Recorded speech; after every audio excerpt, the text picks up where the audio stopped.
They just ignore God. They ignore God's people. They ignore God's word. It's just not important to them. They just put Him aside. And as the reality of eternal torment and disgrace consumes them, they will one day bow their knee forcibly to Jesus out of respect. They will bow together with Satan and all the demons, the trillions of demons. They will submit to God's wrath and to God's anger, and they will be cast into the lake of fire that burns with brimstone forever and ever. Humans and angels, everybody will bow. And then everybody will speak. That's the second response. Verse 11 gives us the second response to His exaltation to the highest place. It is a confession. It is a confession. And every tongue acknowledge that Jesus is Lord to the glory of God. Can you say amen? All creation will publicly and openly say, Jesus Christ is Lord. The word acknowledge simply means to agree with, to say the same thing. It is a confession. And everybody will agree with the Father that He has been exalted to the highest place, that He is King of kings and Lord of lords, that He is master and ruler and controller of everything. Now today when we publicly confess Him as Lord, a miracle happens. A miracle happens. You and I are saved. Amen. Listen to God's way in Romans 10 verse 9 that speaks to each of us. If you declare with your mouth Jesus is Lord and believe in your heart that God raised Him from the dead, you will be saved. Amen. You will be saved. Are you saved today and following Jesus? We invite you to be saved if you hadn't committed your life to His exaltation. If you don't do it today, you will do it tomorrow. So commit yourself to His Lordship today. And then God will cover you with His hand. And He will call you friend. Miss this, and you will be forced to acknowledge Him as King. And God will put you under His feet, and He will call you enemy. In that confession, in that final confession, that person will be condemned to eternal destruction, a second death in the lake of fire. That lake of fire was not designed for any human being. It was actually designed for Satan and all his demons. It was not designed for anyone you know. It was only designed for angels. But if somebody chooses to ignore God, then they are forced to go to that place because they have followed the enemy rather than followed God. So in Exaltation 1 and in Exaltation 2 and in Exaltation 3, Satan was defeated. Now in Exaltation 4, Satan will be deleted. Amen. Not just defeated, he will be deleted. But if you ignore Him as Lord today, you will have to go to that place of deletion, the lake of fire that will burn forever and ever. If you want to catch a glimpse of it, just think of the worst horror movie you have seen on TV or you have purchased.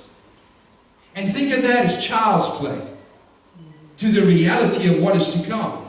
Now Paul puts all four exaltations in one sentence in Ephesians chapter 1 verses 20 and 21. See if you can recognize this. He raised Jesus from the dead.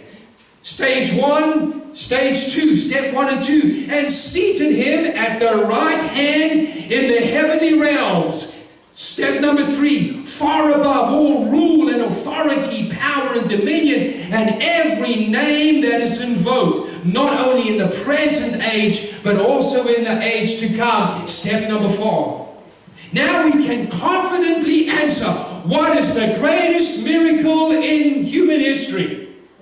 The resurrection of Jesus from the dead. So let me ask you this. I'm going to follow up with a second question. What do you think is the second greatest miracle in human history? If Jesus' resurrection from the dead was the first, what is the second greatest miracle in human history? Are you ready for this? It is your resurrection from the dead. It is your resurrection from the dead. It is our deliverance from eternal death. It is our salvation.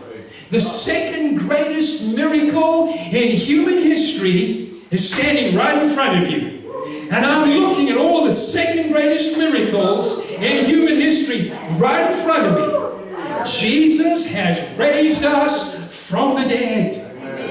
And Paul sums up our salvation in Philippians chapter 2 verse 13. It is God who works in you to will and to act in order to fulfill His good purposes. I love this verse. In the Greek text, it is actually the word God, theos, actually appears first in the sentence. That is to emphasize that, listen, this salvation we have is all God. It's nothing more and nothing less. It's all Him, God. In our English Bible, we read, it is God. It is God, and He alone. And what is God doing? What is God doing in your life today? Paul says it is God who works in you. What is God doing? He's working where? In me. In us. He's working in us. Now this word work is where we get our English word energy from. Energy. In other words, what Paul is saying, listen, God is energizing you. God is empowering you on the inside. He is motivating you and He is inspiring you on the inside. God's work is a continual, strenuous explosion of energy. Now, I want you to remember that. It is a continuous, strenuous explosion of energy inside of you. And God has a purpose that He wants to fulfill in your life by allowing His energy, this explosion, to happen inside of you. The greatest, second greatest miracle, your resurrection from the dead. And you should see that change happening in your life. Amen. God's purpose is simply to change you to become more and more like Him. That your light will shine greater and greater and greater. When Jesus said, let your light shine, He didn't say, let it twinkle. He said, let it shine. What kind of wattage are you shining with? What kind of wattage are you giving off that other people would see? I believe Jesus is exalted to the highest place. I confess Him as Lord. And when I did that, He moved into my heart and my life exploded with God. And He is working continuously and strenuously inside of me. Then Paul tells us our place in what God is doing on the inside. Therefore, my dear friends, in verse 12, continue to work out your salvation with fear and trembling. Now remember what the word work means? It simply means a continuous, strenuous explosion of energy. Now you've got to work that out. You've got to work it out of your life. There must be a continual, strenuous explosion of energy that is working out of your life from the inside of you. You've got to allow now what God is doing on the inside to come to the surface. And when it comes to the surface, it changes everything about you.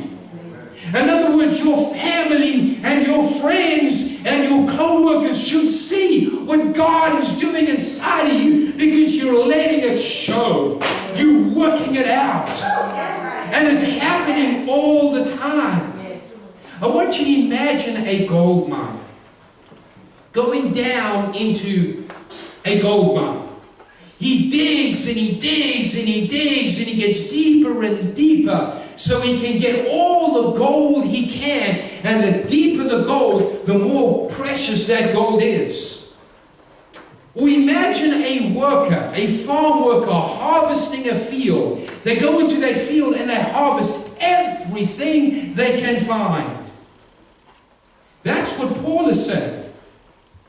All that God put in you, now you're going to dig it out.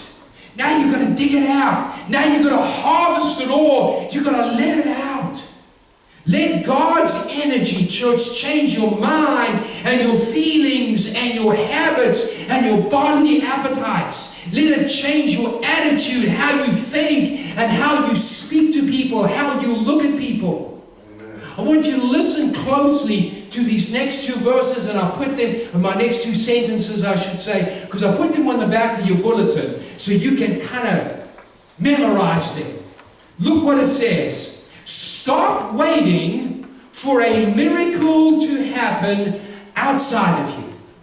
Stop waiting for a miracle to happen outside of you. It's in the little box at the bottom of your bulletin. Start acting on the miracle that is now happening inside of you. Amen. Listen to that. Stop waiting for a miracle to happen outside of you because so many people are. That's what they are praying for. Start acting on the miracle of His work that is happening now, today, inside of you. Can you say amen? Amen. And focus on your salvation.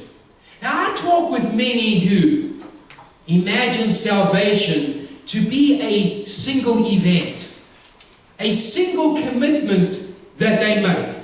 It goes something like this. This is what I hear. I was saved when I was 9 years old. I came forward to church and I prayed the sinner's prayer. The pastor told me, now I'm saved, and that's it. I'm done. I'm saved, and what else? Well, now that 9-year-old young boy who came forward to church is a 30-year-old man who cusses like a sailor, who drinks like a fish, and lies like the devil. He never got that salvation is a journey. It is a process. It is a 24-hour walking with Jesus 7 days a week. Coming to Him is just the first step. I am justified. Now I live out what He has done on the inside, and I'm working it out. That is being sanctified. And this process is what Paul is challenging us to do 24/7. Work it out. Work it out. Keep on working it out every day. In other words, everybody must see that you are living in that salvation. Because God is exalted to the highest place and He lives inside of you. Paul is speaking to each of us, church, and all of us when he says, your salvation, all the believers, everyone, the whole church, we We must all work it out together. This is not just an individual thing. It is a community thing we do. That is why we come together on Sunday mornings and on Wednesday to challenge each other, to reflect what God is working in our daily lives. We'll be celebrating our freedom from sin and our freedom from death. And as we do that, the unity of Jesus among us is revealed. And Paul tells us when we must be working it out. Listen to Philippians 2:12. Therefore, my dear friends, as you have always obeyed, not only in my presence, but now much more in my absence. He's talking about when Paul is with them and when Paul is not with them. We must work our salvation out when we're at church. We must work our salvation out when we're at work. We must work out our salvation when we are with another believer. We must be working it out when we're all alone and we can't find our cell phones. You should still be working your life out. In other words, this is a 24/7 deal. We're always working it out. We work out in the light of the day, and we work out in the darkness of the night. We work out when we are cutting grass. We work out when we're having our hair done in the salon. When we are watching TV. Yeah, I know, Roy, you don't ever need to go. Just refuse to be a Sunday-only believer.